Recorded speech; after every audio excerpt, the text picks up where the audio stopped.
Okay, so like, wouldn't it be great to have this like mental toolkit, ready to go, Hmm. techniques to boost your mood, handle stress, just feel better equipped like for life? Right. Well, this deep dive is going to give you exactly that. I love it. We're taking Transform Your Mind, Elevate Your Mood, this whole guide to positive thinking and emotional wellness, and we're extracting all the good stuff. Awesome. So whether you want practical tips to use right away or you're just curious about the science behind it all, Yeah. this deep dive is for you. That's great. So, It's remarkable how much research there is now, I know. showing just how much agency we have over our own well-being. Like, did you know that there's research suggesting that just 5 minutes of practicing gratitude daily can actually reduce stress hormones by 23%? It's true. I found that fascinating. And it goes beyond just feeling good. Yeah. Studies have linked gratitude to better sleep, lower stress, even bouncing back from tough situations easier. Wow. What's really interesting is how it all works neurologically. Mm. Gratitude actually lights up the reward centers of our brains, Really? releasing dopamine and serotonin. So it's like our brain is giving us a little happiness boost. Yeah, it's like a natural high. Sign me up. Right. But I'll be honest, sometimes when I'm like swamped with work, Yeah. I get stuck in this loop Uh-huh. of I'm never going to finish this. Oh, yeah. You know, Uh-huh. it's like my brain defaults to negativity. That's so common, though. Huh. I'll experience those thought patterns. Okay. Remember, our brains evolved to scan for threats. Oh, interesting. But the key is recognizing those negative spirals and interrupting them. Okay, so how do we do that? Well, the guide calls this conquering negative self-talk. Catchy. And it suggests asking yourself this question: what evidence supports this thought? Hmm. And often you'll find there's none. So you're saying that sometimes, like, my brain is making stuff up. It happens to the best of us. That's both relieving and kind of annoying. Wha- But what happens when those negative thoughts, like, keep popping up? Like a Wow. bad song you can't get out of your head. That's where you flip the script. Okay. Replace the negative thought with a positive affirmation. Oh, interesting. It might feel strange at first, Yeah. but over time you can retrain your thinking. Okay. The guide uses a great analogy, comparing it to replacing a worn-out record with a brand new one. Okay. I like that. New record, new vibes. New record, new vibes. But speaking of new, this whole idea of embracing change really stuck with me. Oh, yeah. I used to think I was just bad at certain things, like public speaking, for example. Ah, that's a classic example of a fixed mindset. It is. But the guide emphasizes the power of a growth mindset, Okay. believing your abilities can be developed. So instead of saying, I'm bad at this, Yeah, you shift to, I'm not good at this yet, but I can improve. exactly. Okay. And embracing change is essential to this process. Got it. Instead of fearing challenges, see them as opportunities to learn. So it's about saying, bring it on Yeah, to those challenges. exactly. It's like reframing them as stepping stones, right? I like that. What's an area where you've had to adopt a growth mindset? Oh, definitely learning new technologies. Oh, yeah. It can be daunting, but I remind myself that every expert was once a beginner. That's a good point. What's fascinating is that this idea of a growth mindset ties in directly with how our brains work. Wait, really? How so? Well, it all comes back to neuroplasticity, the brain's ability to change throughout our lives. Oh, wow. It's like your brain is constantly building new pathways. Cool. Every time you practice something new, especially something positive, it's like paving a road, making it easier for those thoughts or actions to flow. So basically, by embracing challenges and pushing ourselves outside our comfort zones, we're literally rewiring our brains for the better. You got it. Okay, this is blowing my mind. So let's say I'm ready to take on a new challenge. Right. The guide talks a lot about setting yourself up for success. I love setting goals, but sometimes I'm not great at actually achieving them. Yeah, I hear you. Any advice from the guide on this? Well, the first piece of advice is to set realistic goals. Okay. We all have big dreams, which is great. Right. But if we set the bar impossibly high right away, Yeah. we're almost guaranteed to be disappointed. Makes sense. It's like trying to run a marathon without any training. Ouch. Yeah, that's not going to end well, so baby Uh-huh. steps. Right? Exactly. Okay. The guide is a big advocate for breaking down larger goals into smaller, manageable chunks. Instead of, I want to write a book, try, I'll write for 30 minutes each day. Ooh, I like that. And don't forget action plans. Right. It's not enough to have the goal. You need a map of how to get there. Okay. That's a goal you've been putting off. Think about how you could apply this advice. Okay, I'm definitely going to be using that. I'm also a big fan of self-care, which this guide emphasizes is essential, not selfish. That's so true. But sometimes I get so caught up in taking care of everyone else that I forget about myself. I think we've all been there. Any tips from the guide on this front? Well, it highlights how self-care is essential to being able to show up fully for others. Yeah. It's like that saying about putting on your own oxygen mask on a plane before helping others. Right. You can't pour from an empty cup. Right. So true. What are some good self-care practices?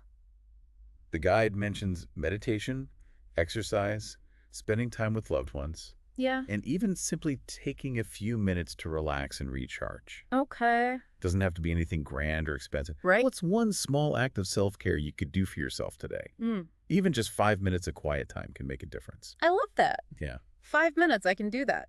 Mhm. Now, speaking of finding your spark, Yeah. that reminds me of the importance of your, tribe, you know? Definitely. I'm so lucky to have amazing friends and family who always lift me up, That's wonderful. but I've also had relationships that felt draining and brought me down. Yeah. What's fascinating is the undeniable impact relationships have on well-being. It's true. Positive, supportive relationships can boost self-esteem, reduce stress, and even inspire you. Absolutely. On the flip side, negative relationships can do the opposite. Unfortunately, yeah. It's like that saying, you are the average of the 5 people you spend the most time with. That's a good one.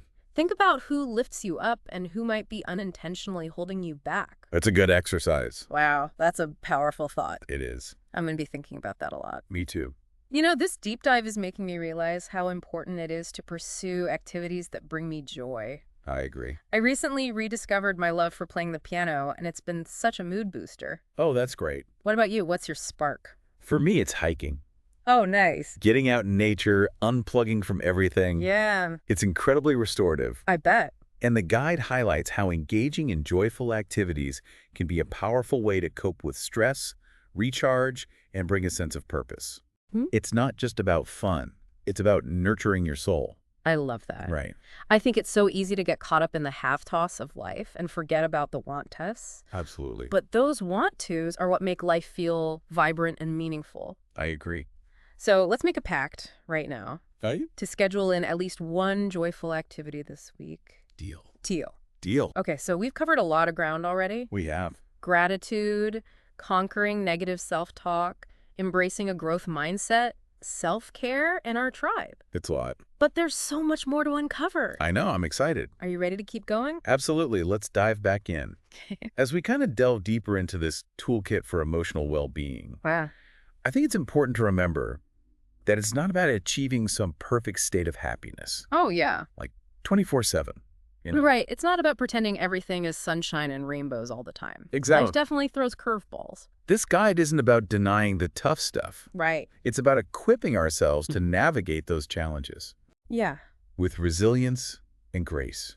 Okay. It's about learning to dance in the rain, Ooh, I like that. not just waiting for the storm to pass. I love that analogy. Okay, so speaking of challenges, Yeah. I wanted to circle back to the idea of setting realistic goals. Uh-huh. What about those big, audacious dreams we have? Should we Yeah. just, abandon those completely? Not at all. It's all about finding that balance. Okay. It's fantastic to have big, ambitious goals, Right. but it's equally important to break them down into those smaller, achievable steps. Yeah, That way, you're constantly making progress makes sense. and building momentum, even if the ultimate goal seems far off. So it's like climbing a mountain, right? Yeah. You don't just stare at the summit the whole time. Right. You focus on the next step, Uh-huh. the next handhold, Yeah. and eventually you get there. Precisely.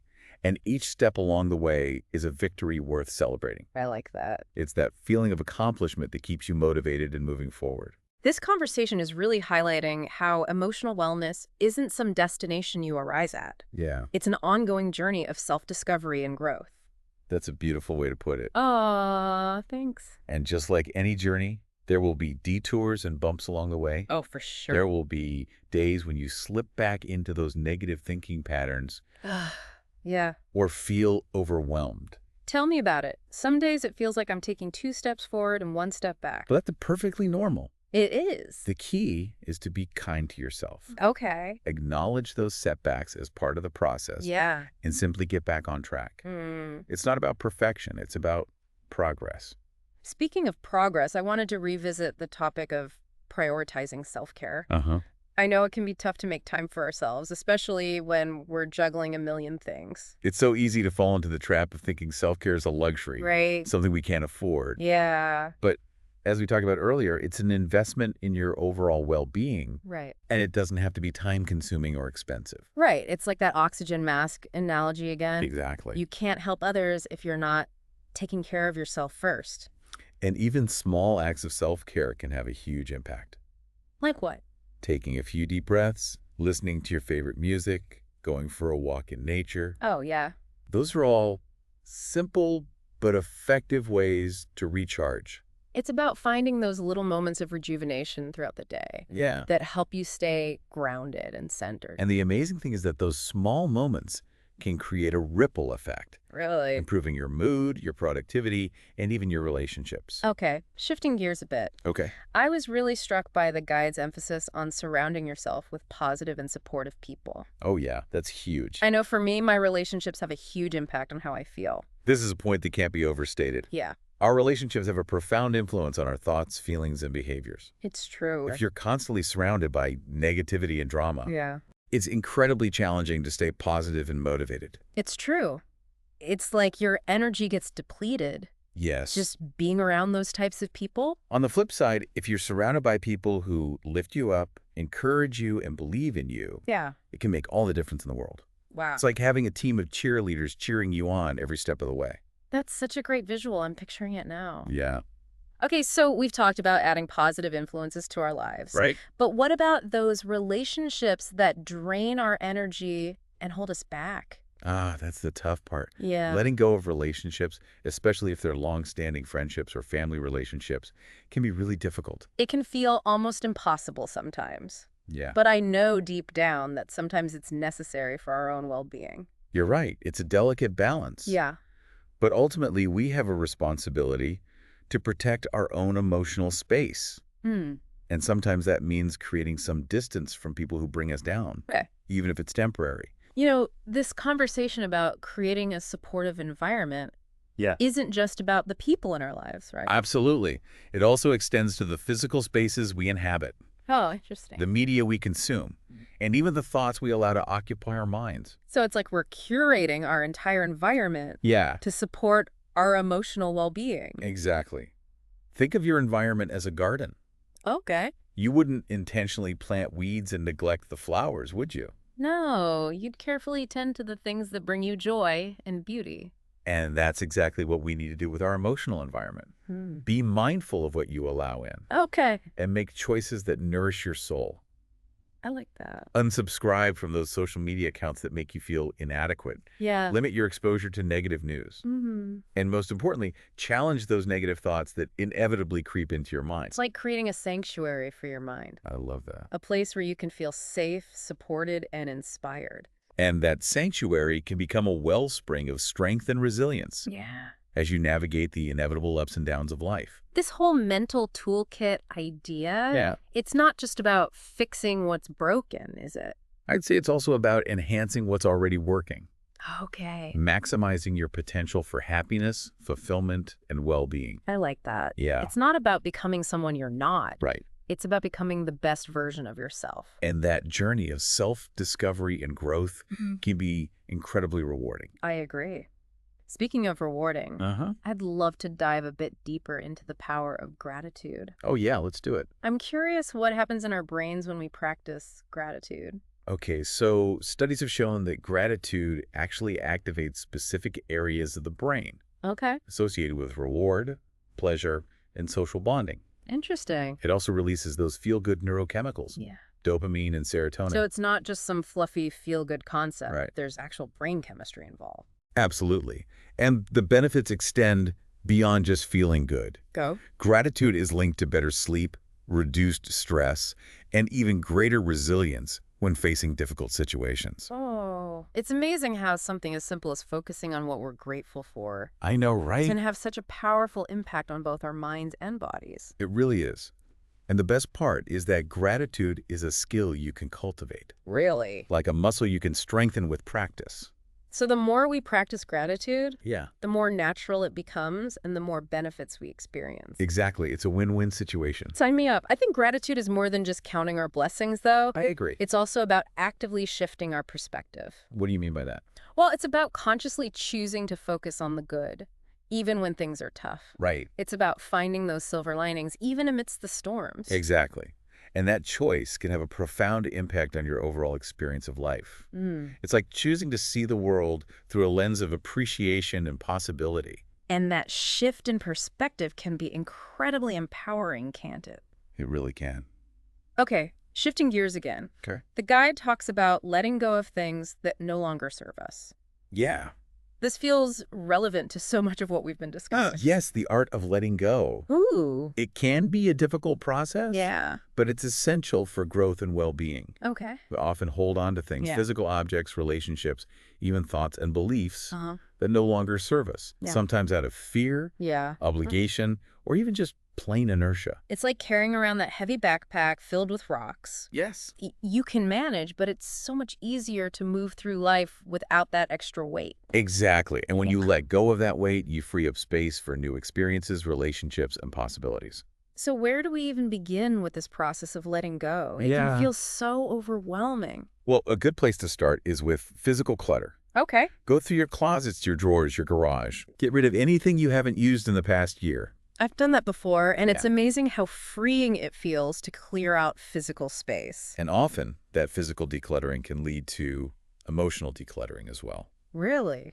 Sometimes the things we hold on to represent emotional baggage, Oh. a gift from an ex, Oh, yeah. a reminder of a past hurt, or even something that just doesn't reflect who we are anymore. So by letting go of those physical objects, we're also releasing the associated emotions. Exactly. It can Yeah. be a symbolic act of releasing the past Okay. and making space for the present. Now, letting go of negative thoughts and beliefs, that's a bit trickier, Yeah. but still possible. Right. Any advice on how to tackle those? Yeah. Sometimes it feels like those negative thoughts are on repeat in my mind. The first step is awareness. Okay. Start paying attention to your thoughts Yeah. and noticing when those negative patterns emerge. So it's about becoming more mindful of our inner dialogue. Precisely. Once you're aware of those negative thoughts, you can start to challenge them. Hmm. Remember that technique we discussed, asking yourself for evidence to support those negative beliefs. Right. Often there's actually no evidence at all. Exactly. More often than not, those negative beliefs are rooted in fear or insecurity, not facts. That's a good point. So it's about replacing those negative thoughts with more positive and empowering ones. Okay. It takes practice, like learning a new language. Yeah. But over time, it becomes more natural. The more we practice, Uh-huh. the easier it becomes to let go of those negative thought patterns, Yes. and the more freedom we experience. This whole conversation about letting go, Yeah. it's not about denying the past or pretending everything is perfect. Right. It's about acknowledging our experiences, Yeah. learning from them, and choosing to move forward with a lighter heart and a clearer mind. I love that, embracing the present moment Yeah. and creating a future that aligns with our values and aspirations. And sometimes letting go is the kindest and most compassionate thing we can do for ourselves.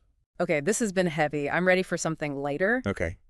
The guide mentions the power of play, Yeah. and I think we could all use a little more fun in our lives. Play. You mean like having fun? Yeah. Isn't that just for kids? Definitely not. As adults, we tend to get so caught up in our responsibilities and obligations That's true. that we forget how important play is. Play helps us tap into our creativity, release stress, and connect with our inner child. You know, you're right. I've noticed that when I make time for fun, Yeah, even just for a little while, I feel so much more energized and creative. I know. It's like it recharges my batteries. Exactly. And it doesn't have to be anything complicated. Like what? Dancing in your living room. Oh, yeah. Playing a board game with friends, Mhm. spending time in nature. These are all forms of play. So it's about identifying those activities that bring you joy, Yeah. that make you feel alive and carefree. Absolutely. And then here's the key. Okay. Actually schedule them into your week, just like you would any other important appointment. Really? Make play a priority. I love that. Prioritizing play. Yeah, It's like giving yourself permission to have fun. exactly. Life isn't just about work and responsibilities. It's Right. also about joy, laughter, and connection. And those moments of joy and connection are what make life truly meaningful. I agree. You know, this entire deep dive has been so insightful. It has. It's really got me thinking about how I can apply these tools and techniques in my own life. Me too. Yeah. It's so empowering to realize that we have so much control over our own emotional well-being. Right. It's not some elusive goal. Right. It's something we can cultivate day by day, choice by choice. It's a journey, not a destination. Exactly. And it's a journey we can all choose to embark on. I agree. Are you ready to keep exploring? Let's do it. So, as we've been going through all these different facets of emotional wellness, Mhm. I'm like struck by how interconnected it all is. It's true. It's not like these tools and techniques exist in a vacuum. They all work together, Yeah. supporting and reinforcing each other. So it's more of a holistic approach to well-being. Exactly. It's about addressing the whole person, Okay. mind, body, and spirit, Right. and recognizing that when one area is out of balance, Mm-hmm. it can, throw everything else off. That makes sense. So if you're like stressed and overwhelmed, Yeah. it's probably not enough to just practice gratitude or try to squeeze in some self-care. Right. You might need to look at your relationships, your environment, your thought patterns, Yeah. even your physical health. Mm-hmm. It's about taking a step back and seeing the bigger picture, Okay. then using these tools to create more balance. It's like fine-tuning an instrument. Yeah. Each adjustment, even a small one, affects the overall sound, I love that analogy. creating a symphony of well-being. Beautiful. Okay, so there's one topic we haven't touched on as much, Okay. and it can be a bit, taboo, Yeah. seeking professional help. It is unfortunate that there's still such a stigma around therapy. Right. It's like people think you have to be on the verge of a breakdown to see a therapist. But in reality, therapy can benefit anyone who wants to improve their mental and emotional health. Okay. It's like going to the doctor for a checkup. Yeah. Sometimes we need a professional to help us figure out what's going on and address those issues. And therapists are trained to provide that help. Right. They can offer support, guidance, evidence-based techniques. Yeah. It's like having a guide to help you navigate the complexities of your mind. Exactly. And just like with any other healthcare professional, Yeah. it's essential to find a therapist who's a good fit for you. 100%. It's a relationship, so it needs to feel safe and supportive. If you're thinking about therapy, Yeah. don't be afraid to try out a few different therapists until you find one who feels right.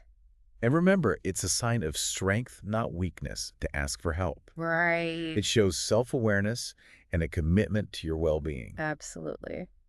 As we're wrapping up this deep dive, I'm feeling a real sense of hope and possibility. Me too.